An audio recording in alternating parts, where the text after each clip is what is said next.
let's actually do a few things to do when you're approaching paradox problems. It's important to just do this, right? So if you do it, first of all, they're all the same problem over and over again. Okay? It's just a matter of figuring out why or how.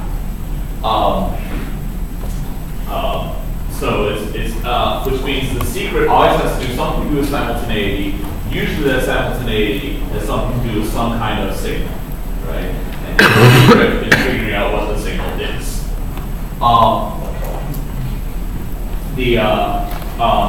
Secondly, if something happens in one reference frame, it has to happen in every reference frame, right?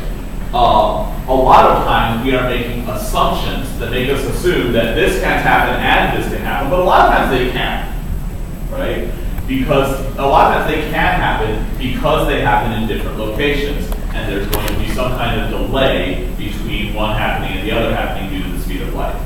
Okay? That happens in a train. We said if the sensor goes off, then the bomb can't go off, right? And we also assumed if the bomb blows up, the sensor won't go off because it's been blown up by the bomb. Actually, both things happen, right? The bomb blows up and the sensor triggers, right? Because they are separated in space, and so there is a delay before the effects of those things can reach each other. Okay? So a lot of the problems work like that. Okay. So that's how you think about these problems, right? You should do not try and find the right reference frame. There is no they're all the right reference frames. Okay. The key is to figure out how can some event happen and another event happen because they happen in different places. Okay, John, go ahead and tell us. Okay, so those are wrong. There's no such thing as signal moving fast in the light, and that includes moving through objects. Because like when you touch the pole to the edge of the bar, it's not just going to instantly stop. Because in order to do that, the end of the pole, the useful thing would have to know that it touched the bar, which you can't do yet. So instead, there's going to be a wave that propagates through the pole, starting like when it touches the bar, at a high pressure, and propagates to his end. But he's moving so fast that you can push the pole further into the barn, even though it's against the wall, because like his end of the pole doesn't know that it's against the wall yet, basically. So he's like squeezing the pole real small, and then he closes the door behind him, and then after the control wave propagates through and pushes the pole back out again. That last part's not necessarily true, but the basic part is the same thing. The pole is an extended object. It has two ends. What happens at one end cannot simultaneously affect the other end. There must be some kind of signal. In matter, the standard signal is a compression wave, right, which squeezes the atoms together, then pushes other atoms, and so forth. But you don't actually know what happens when a pole at this speed hits the end of the bar. It goes through. I mean, it doesn't go through it, maybe. Does it explode? Maybe. Does it like squeeze down and then bounce back? Maybe. A lot of things could happen, right? But whatever it is that happens here, it cannot affect this end until the light reaches it, right? Because nothing can go faster than light. Therefore, whatever happens, and let's be honest, what's the easiest thing to have happen there? An explosion. It's always an explosion. Right? But whatever it is that happens here, nothing from here can affect him, because whatever it is requires some kind of signal effect interaction, and nothing travels faster than light. And so all sorts of things could have happened here, right? I mean, the back of the bar could have turned into electrons. He would not yet know. Sorry, that was a little extemporaneous. I'm not sure what that means. But he would not know whatever has happened here, because whatever it is, it needs light signals to travel to reach him. At the minimum, right? Light needs to reach him before, not just he can know. So John kept saying the front of the pole knows. Now, obviously, the front of the pole does not know anything unless he is cruelly using a sentient pole. And so, with its brain around this end, I guess. And so, but it's not a matter of knowing, it's a matter of can you be effective, right? Before light reaches, there can be no effect, because that would require something to travel faster than light. A molecule, a wave, a piece of energy, something. But we have already established that a thing cannot travel faster than light, right? That means no effect can travel faster than light. So whatever is happening here, it's still working its way down the pole, right? In the meantime, while this is going down the pole, what else is happening? Well, in this frame, the barn's still moving, right? In this frame, it's the barn is moving. So the barn is still moving, and the barn is still moving how fast? Pretty darn fast, that's right. A gamma of 4 is a very fast line, very fast speed. Not quite the speed of light, it's root 15 over 4 the speed of light, which is really close to the speed of light. So that this thing has a half-meter head start, that's plenty. Okay? It is going almost the same speed as the light signal itself. And so it is going to have no problem reaching here before the effects of this reach Jimbo. His name is Jimbo, right? Yeah. Doesn't wave propagation happen at 50 sound? A wave propagation is a solid does happen at the speed of sound, and that's not an object. However, there's a lot of other things going on besides sound. There's For example, fusion where there are fusion reactions, for example, at the end, that would propagate the speed of light when gamma rays released from it. But even those gamma rays still are limited by the speed of light. Right? Or just the simple thing of he can see what happens at the end, he wouldn't be able to see that this happened yet. Right? He should have, for the record, been able to see that the wall was there. But he would not have been able to see this event happen yet because the light would not have reached him. Right? Nothing can have reached him yet from this. This does not make Jimbo smart, by the way. I'm not saying this is a good idea. That his reference where the hole is 4 meters, but he sees it being shorter than 4 meters. He sees there will be well in his reference frame they're all stationary, so there's no delay. Right? He will see the back of the barn in kind of a funny way because there's going to be a time lag between it because the barn's moving so fast. And yeah, but you can compensate for all those things. If you were smart, which he clearly isn't, then you would be able to compensate for that, still calculate the proper way. The true length of it. Okay, but we're not really concerned about him seeing, because we tried to add him seeing into it, it's really complicated. Did I tell you about that problem I wrote? I wrote a problem about that, asking what you would actually see. Meaning you have to account for the fact that light takes a finite time to reach you. And it was impossible. No one actually got the problem. I did not test it. No one got it. It was kind of rare. Usually someone gets it. So I was like, okay, I guess that was a little too hard. You can actually get quite a bit of that in your textbook. He goes through quite a few things about what you would see. It's very interesting. Objects actually twist they appear to twist in your view, which is interesting because of the speed of light. So, is there also something about your field of view expanding with that? It's like the light from behind you can get in front of you and touch it. Oh, yeah, well, probably. That would be surprising. Okay, so let's talk about what happens. In this one, the pole hits the barn. And something bad probably happens, right? However, whatever it is, it does not cause any effect to Jimbo until Jimbo gets inside. And remember, events are indicated only by position and time, right? So, and since these all happen at the same position, you can make them all basically one event. Because if they're all in the same position, they can all happen arbitrarily fast. Okay, good. And then, what happens? Yeah, I already got that. Then the effect of this will now reach it. And what does that mean? Well, then it actually depends on what the pole actually does, right? If the pole explodes, then the explosion or the first effects of the explosion will reach it at that point. If the pole is compressing and about to expand, then this is where the compression will reach it. If the pole just stops where it is, right, then this is the stop where the stopping will reach him, and around him here, then he'll get impaled, right? But whatever it is, it's probably bad. And if it goes through if he just punches through the door and keeps on going, still, this is the first time he would have any knowledge of that happening, right? So here's where the effect of the pole stopping reaches Jimbo, probably resulting in his death, and perhaps the destruction of the earth that needs to be. So, The air will come. well, I might have been running in a vacuum. Yeah. Oh, what? Why is that causing incredulity and him running at 315 over 4 C is not a problem? For the speed, not for the setting. That doesn't make any sense. All right. So let's talk about Jimbo's reference range. What happens versus Jimbo's reference range?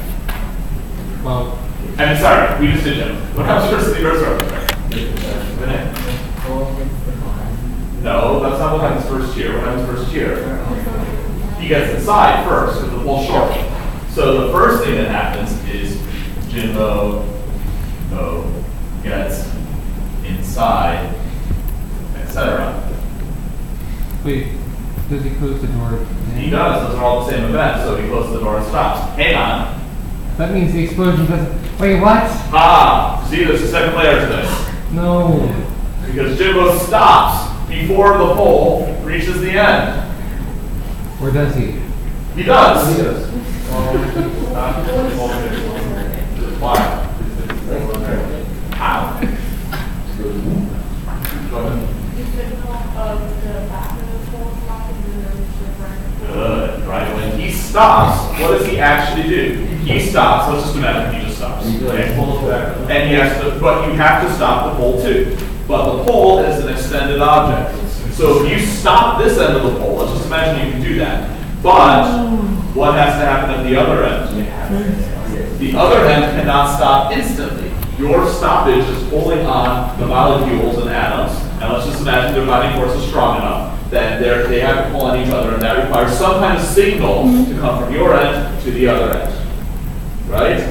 And so while this end stops, the back end of the pole stops, the front of the pole just keeps moving. There's no way for Jimbo at the back to do anything instantly to the front. It takes time. And in the meantime, this pole is going very fast. So it will take, just like before, quite a while for the signal from the stop signal from Jimbo to make it to the front of the pole. In the meantime, the front of the pole keeps moving. So when you say, oh, it expands because of length contraction, there's actually something that happens here, right? He tells one end to stop, the other end cannot yet stop. And so it will keep on moving, and as it keeps on moving, what happens next? It hits the bar. Now the pole hits the bar anyway. Bar. And then the effects of the pole. That's the pole reach Jimbo. And yes. The sort of stop signal that he sends down the pole will never reach the other end of the pole before it has struck the bar, as usual.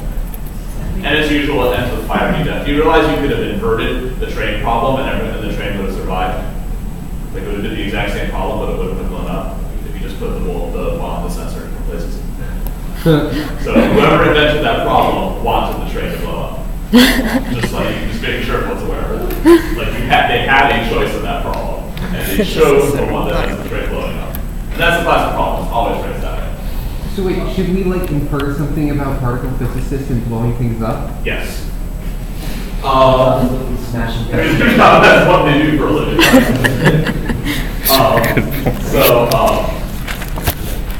Okay, so now look at these events, right? You'll notice something. Look at what do you notice about the order of the events? It's not the same. We already knew this. But what else can you tell me about the order of these events? Go ahead. Right. So some of the events can be rearranged, and some of them not. Right. For example, effects reaching Jimbo is always the last one.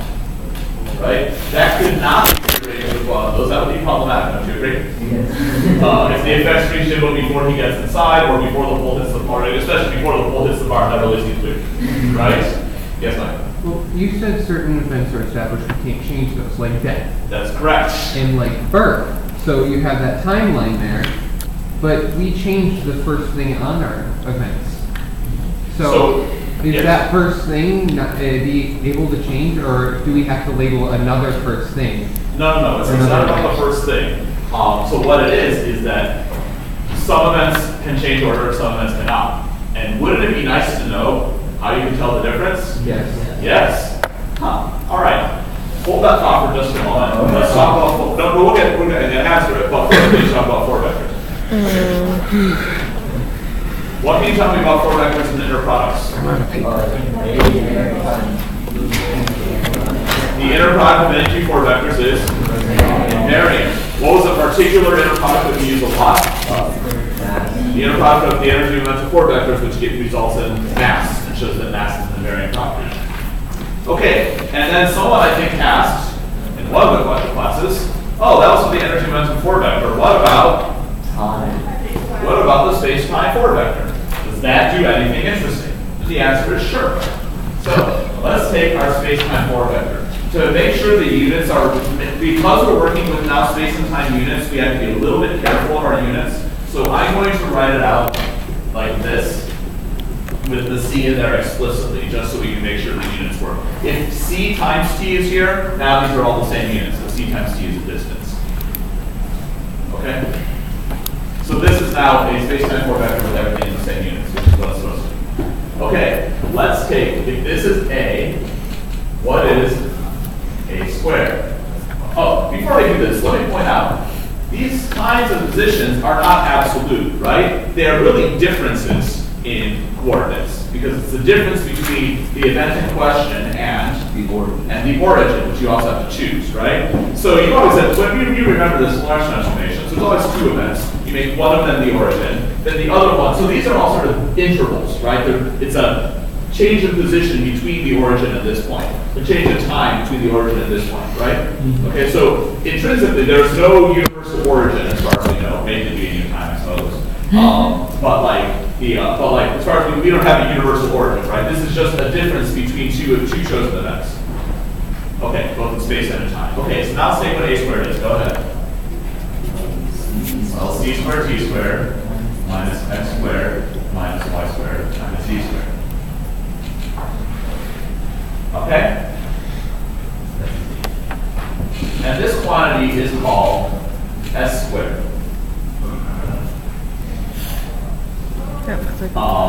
You can see where the square comes from. And it is, we usually refer to it as the space-time interval. Sometimes people call it the invariant interval, which is a good name for it because it's invariant. Good. Now, do you see anything in this expression that looks familiar? Let me write it this way. C squared t squared minus. Okay, now do you see anything that looks familiar? Oh, hey. Wait, no, never mind. You have seen this before, usually in 2 dimensions. It's like the Pythagorean theorem, or also like the distance formula, right? This is just the distance formula in 3 dimensions, squared, right? This is distance squared. What is this? It's basically time, right? Okay. Well, it's not quite time. What is this? What's the units of this thing? Oh, it's speed of light times time. That'd be Right, so this is the units of distance. And what distance is it? what? That's a unit. What distance is it? What distance represents? What? It's the distance that light can travel in that time, right? So this is how far light travels in that time t.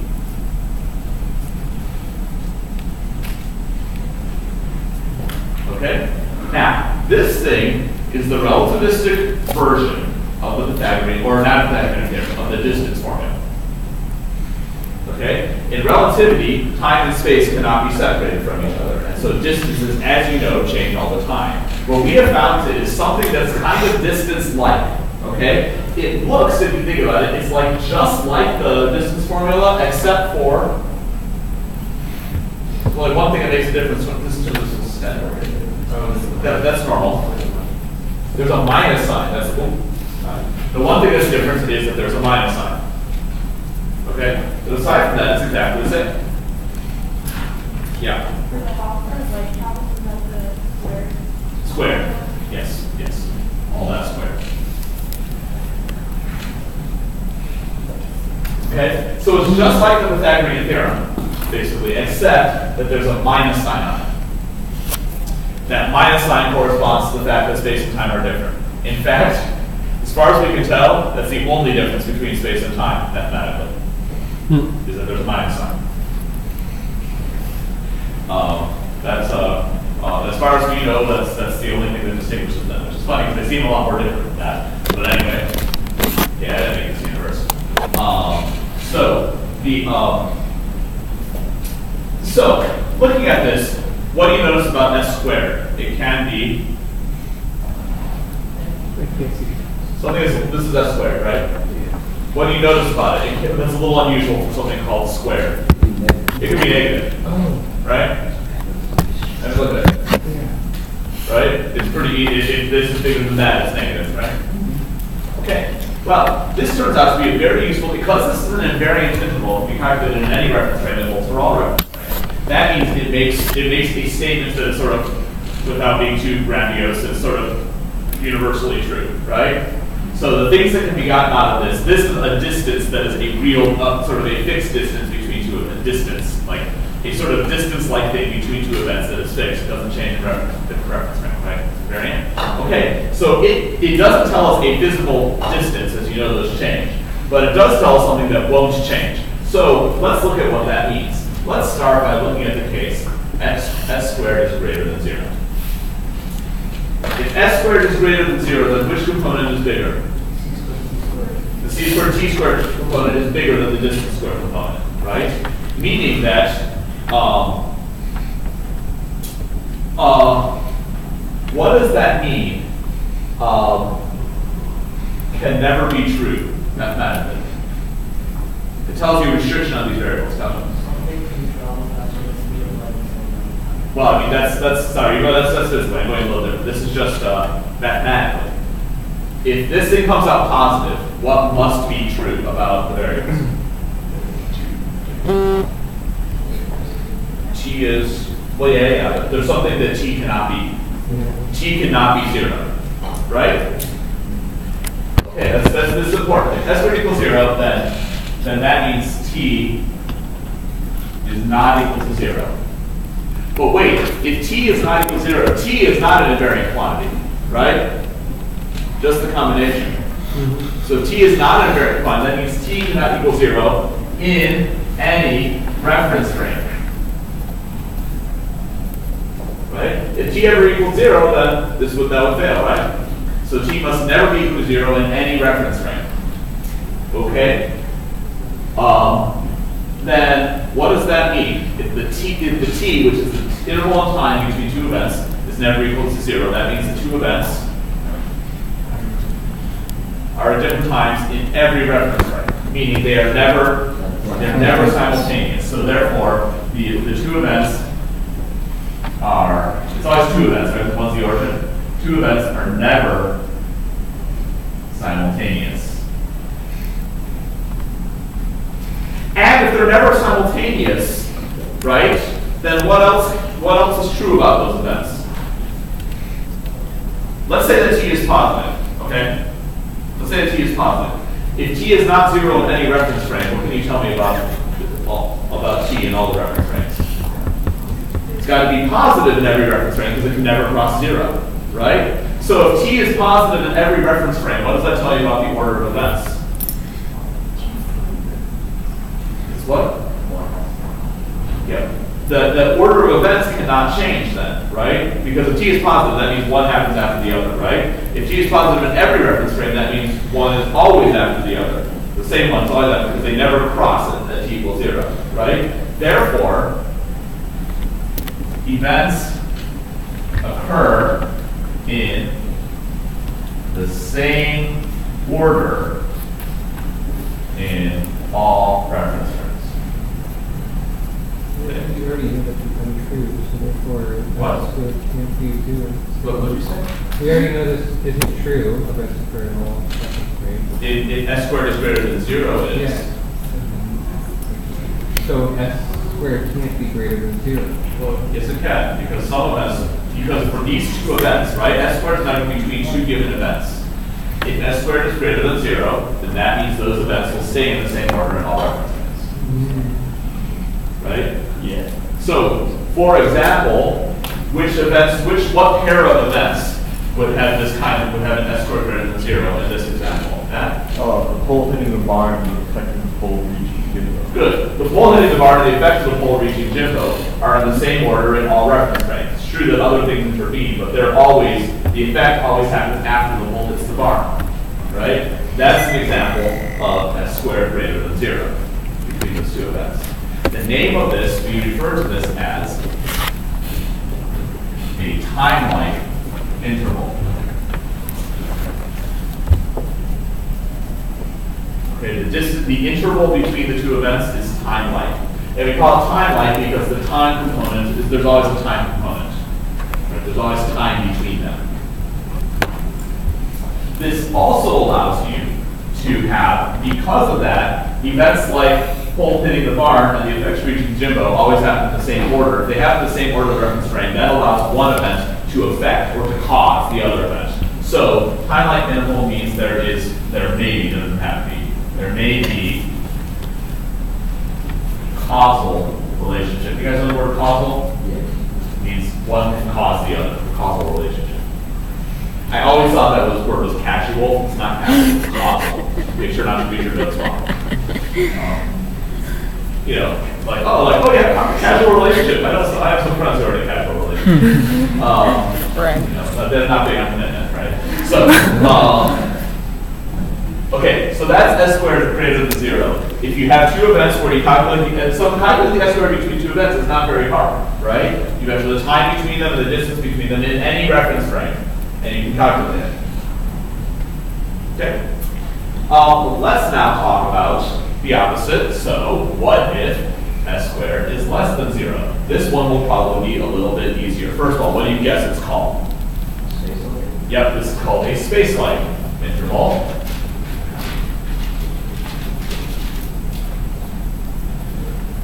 And instead of time, if S squared is always negative, that means this thing must always be bigger. For the moment, let's just simplify it and call it all X. We'll just keep it one-dimensional, right?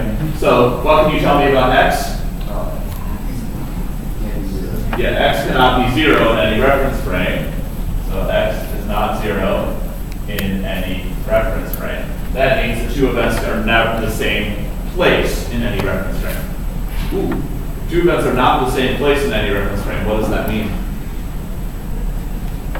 For that, we'll come back to that one. First of all, that means that time can be 0, which means the events can be simultaneous in some reference frame. That means the events are simultaneous in some reference frame. If they're simultaneous in some reference frame, that is, say there's some point where they reach t equals 0, then what else can happen? Good, because if you get t positive, right, then you go to t0, then you go to t negative, which would switch the order of the events. So, therefore, events can occur in different orders. No, events do occur in different orders in different reference frames. Obviously, not every reference frame. There's only two possibilities. But they will. But if you switch to different reference frames, the events will occur in different order. If you find the right reference frames, the events will occur in different order. And what does that tell you? Because the event one can happen after the other can happen after that one. What does that tell you about causality? Right. They cannot have a causal relationship. They have to be in it for the long haul. All right. Okay, so you have time-like intervals and space-like intervals. In principle, all you have to do is calculate some numbers here, and you get it. Right? And you get a time-like or space-like interval out of it.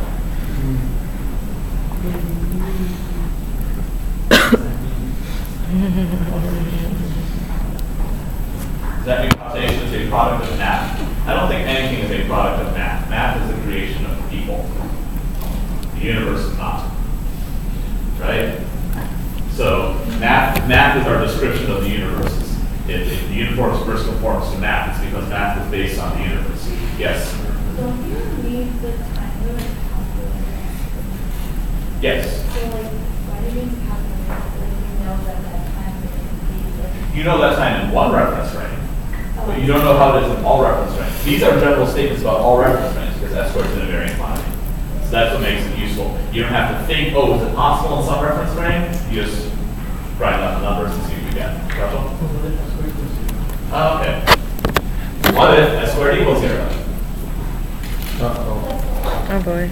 That means it's, no, it doesn't have to be at the origin. It means that these two are exactly the same as each other, right? Okay. This is referred to as a light-like interval. And despite what you might think, it is actually extremely boring. Like, it is not the source of any interesting behavior.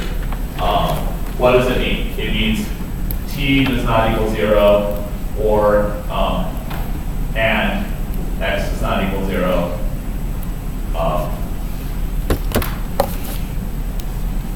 Unless they're the same event, which you couldn't do, right? So that means t and x can never be 0, and that means really nothing interesting happens. It's basically the limiting case. So this means these are not possible because light from one cannot reach the other, right? That's really what this number is saying, is that how long is whether light can reach from one to the other in time, right? That's our signal is manifested right here. This one means light can reach the other. This one means light cannot reach the other. This one means light can just barely reach from one to the other. Like only light can reach from one to the other, making it uninteresting. Okay, so there's not actually a lot to say about light-like intervals. I've been trying for 10 years to come up with a test question about light-like intervals and so far failed. That's always okay. There's just not much to say about them. They're uninteresting. The interesting part is S squared less than 0, okay? You may realize we are used to behavior like this, right? We are used to having events occur in the same order according to everyone. We're used to events being allowed to have causal relationships. Like, that is like a normal thing. These are the weird ones, because they happen in different order, different reference frames. Yes? So then if this problem, since the events occur in different order, we have, that is Well, why don't we actually look at some numbers, just to show it. Okay, well, you can use this problem for some numbers. Okay, Jimbo's velocity, working backwards, is root 15 over 4c. Trust me. That corresponds to gamma 4. You can kind of see that, right? Okay, so if you square it, you get 15 over 16, and you have 1 minus that, you get 1 over 16, no 16 over 1, 16 is 4. So, okay, so let's say which one should we do? You know, the fact is we can calculate this in any reference frame. So which reference frame should I do? Earth, sure, why not? Okay, let's let the origin be when Jimbo gets inside then. Okay, Jimbo entering can be the origin. Okay, let's look at the pole hitting the bar. When will that happen? Well, the pole in the Earth frame has an additional 1 meter to go, right? So the time it takes to go 1 meter would be distance over velocity, right? Distance over velocity, which would be 4 over root 15 stupid units of meter over c. Don't worry about the units too much at the moment. They'll cancel out when we take CT, right? So it'll make sense. Okay, good. So this one's going to have a time coordinate of 4 over root 15 meters over c, a space coordinate of 2 meters. Right? Because this is 0, so this is 2 meters. So you know where that happens. Okay, good. Now let's work this out. S squared is equal to, so this is already the origin, so this is the thing we're calculating S squared on, right? So it's going to be c squared times t squared, so that's 16 over 15. I have to square the units to get those c's to cancel out.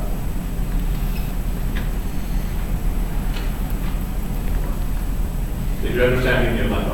Okay, great. That minus x squared, so 4 meters squared, minus 0, minus 0. Okay, so we got 16 over 15 minus 4.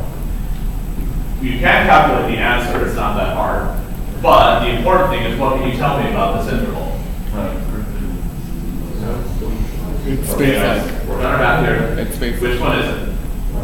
Less than 0. Good job. Okay. S squared is less than 0, making this a space-like interval. Space-like interval means that one cannot affect the other. Meaning, the pole hitting the barn cannot stop Jimbo from getting inside. Nor can Jimbo getting inside stop the pole from hitting the barn. And so this is just the same way, this invariant way of talking about how the signals can't reach from one to the other, right? The signal of Jimbo stopping cannot stop the pole hitting the barn. The pole hitting the barn cannot stop Jimbo from getting inside. Yes?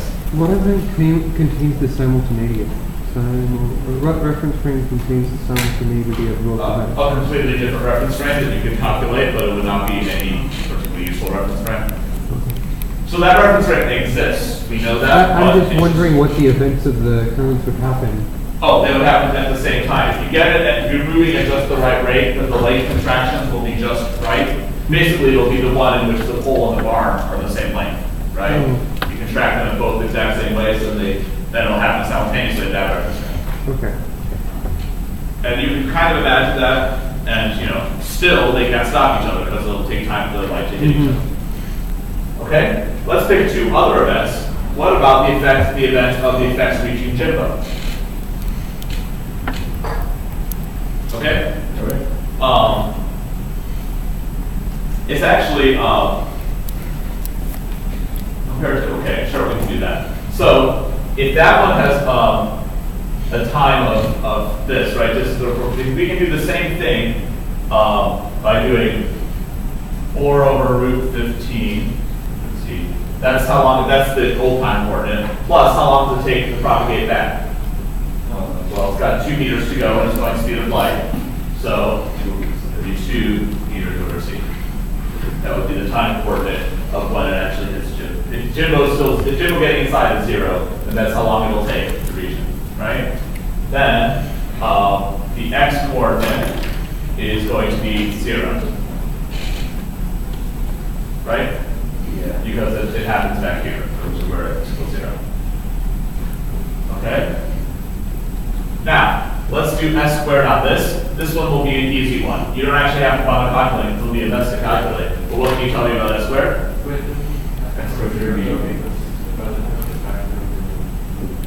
No, we stopped, remember?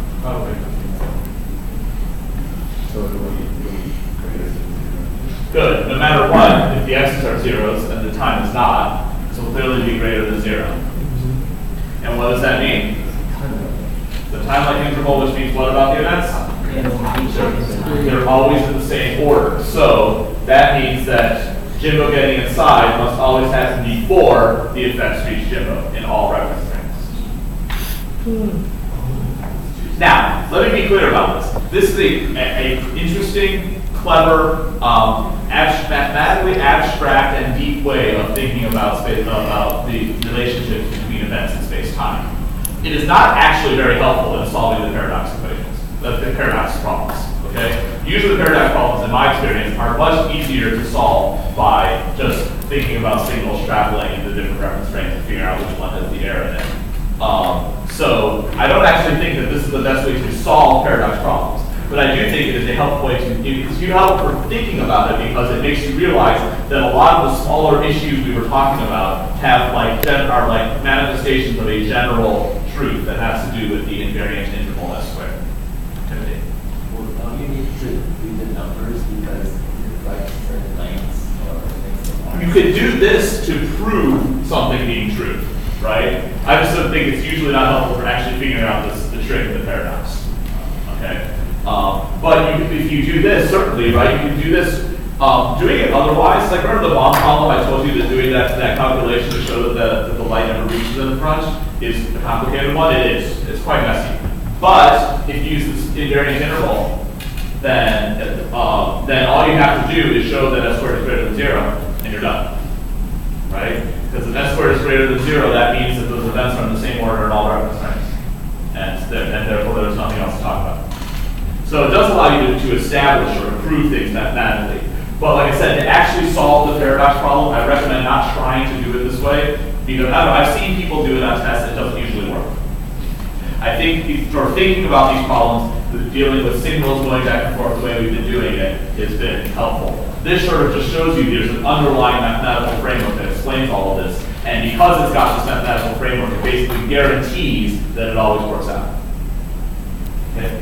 And all the paradoxes we have are confusing because they are a mix of space-like and time-like intervals. Right? Some things that have to happen in a certain order, and other things that can change. And if they confuse you by swapping those things around. When I say they, I mean me. Okay? Yes? I'm a little bit confused by the, so why is the time coordinate the same for both of the transportation? Or not the transportation, the, like, These? inner product, yeah. These are the same. This one is bigger, but this is +2 on over C. Oh, sorry, okay. Yeah, it's a plus, not a constant. Okay, sorry. Okay. All right. We have a little more time, so let me tell you something that the teachers hate to say. It's not on the test, but it's kind of cool. Okay. The minus sign. Why the minus sign?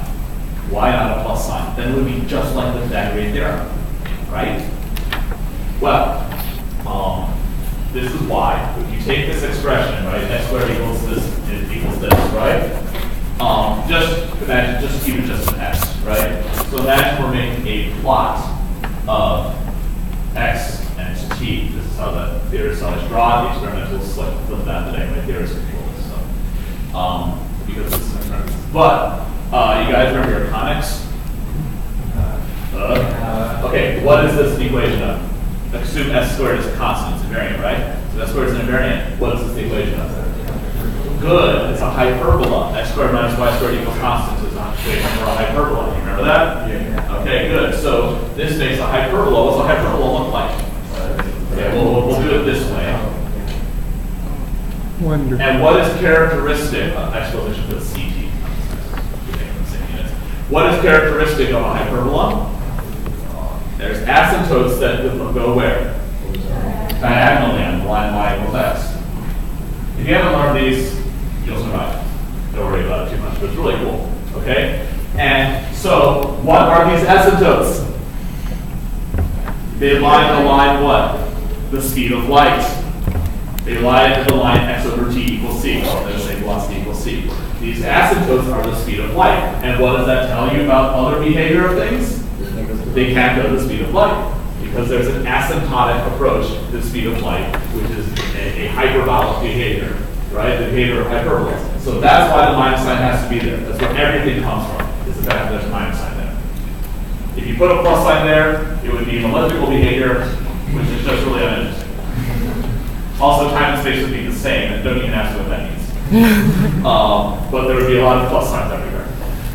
Okay, the fact that there's a minus sign is where everything exciting comes from, because that gives you asymptotic behavior, it gives you a limiting speed, and it gives you like all the crazy stuff. Why is there a minus sign and not a plus sign? It's still not, I mean, at a certain point you just gotta say because, right? I made it that way, there we go. But, like, you can certainly talk about what are the consequences of the minus sign, right? It's pretty cool. By the way, this can also be viewed. This is actually, I think Dr. Hopper's crazy enough to actually do this because he's crazy. You guys ever seen hyperbolic trick? Oh, yeah, Koch and Sinch and Tesh. So hyperbolic trig functions are trigonometric functions.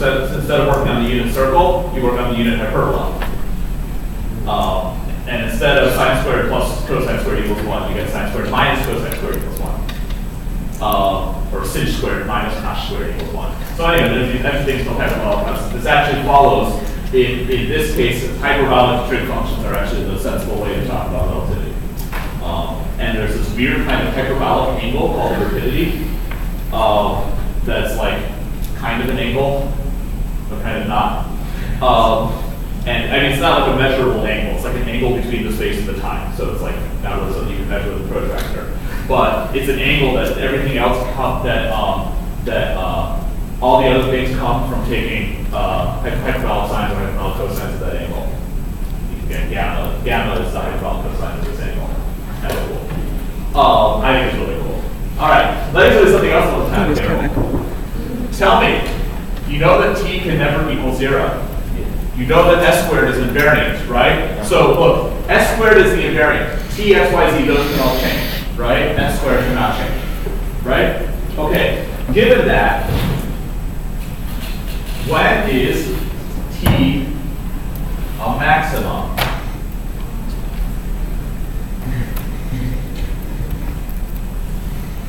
When is t a maximum? When t equals s, which means x equals 0. Good. T is a maximum if x, etc., x, y, and z equals 0, right? Which means what about the events in that frame? The events occur in the same place.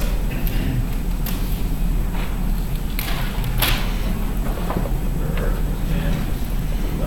the same place. Which means what? Which means, what do you call this? Oh wow, seriously guys. What do you call this? The maximum time, the longest possible time where the events occur in the same place? The proper time, right? This is the proper time. So, you can actually use the space-time interval to figure out what the proper time is without even knowing what that reference frame's velocity is, right? So you get to, did you say, you could say these two events, there is some event when they happen in the same place. What is it? What is it? You can just figure out, find out what the proper time is, right? It's when the time is equal to s squared. The maximum possible time is your proper time. Yeah, it's not so simple of x. Length and the distance between events are different things. Okay, the length of an object is usually not the distance between two events. And because of that, length contraction is actually harder to fit into a Lorentz framework. So that's why I told you always use length contraction if you can in Lorentz transform when you have to. Okay? And you can use this to calculate a variety of things. Like for example, Micah asked, these are simultaneous in some reference frame, right? That's because s squared equals 0 is less than 0. Which reference frame? Well, they're simultaneous. That would mean t equals 0, right? So you can figure out what the x coordinate would have to be. So here, let me show you what I mean.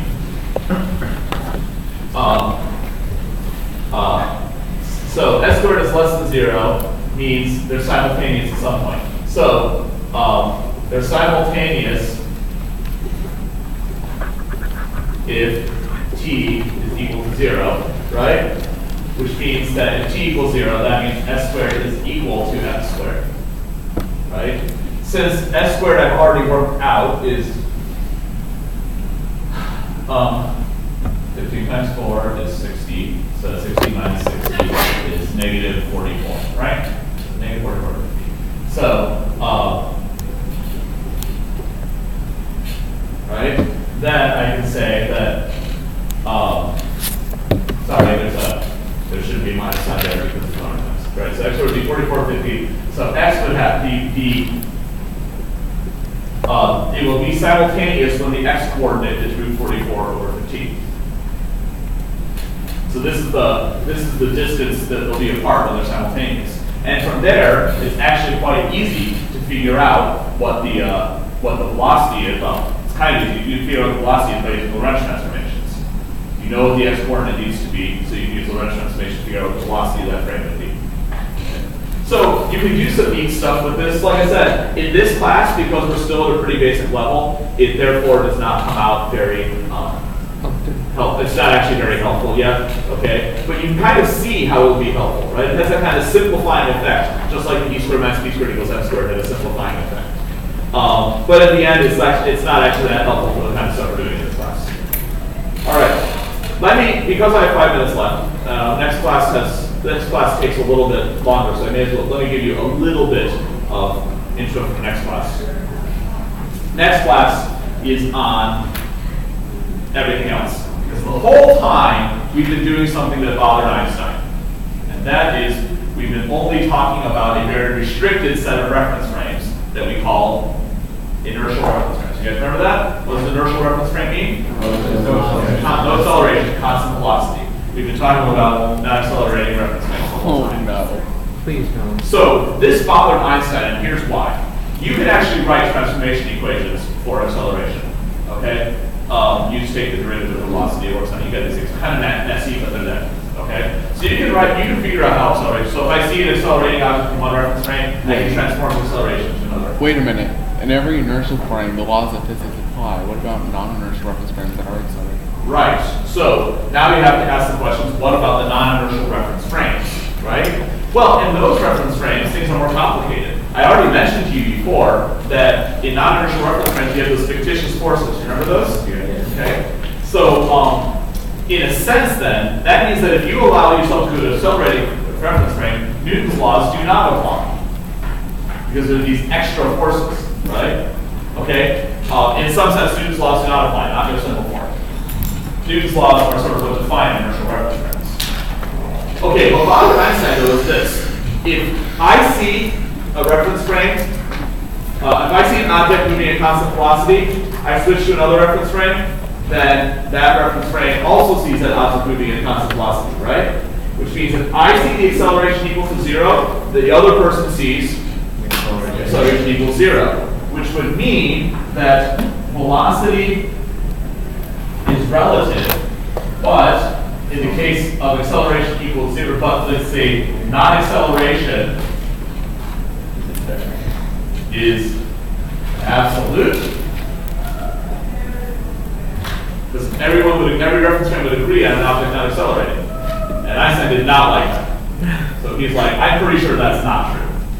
And this led him on. Remember, special relativity took him how long? Half a year on the side. Right? After this, after special relativity in 1905, he gets a position as a full-time researcher. He becomes world famous. And he doesn't win a Nobel Prize until 1918, and not for special relativity.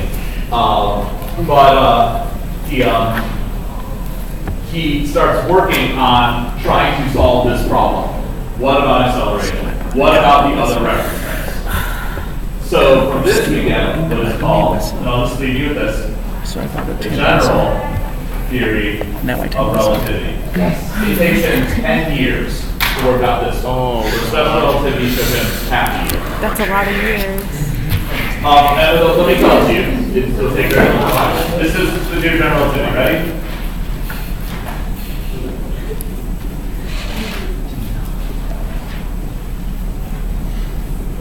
The laws of physics are the same in any reference frame.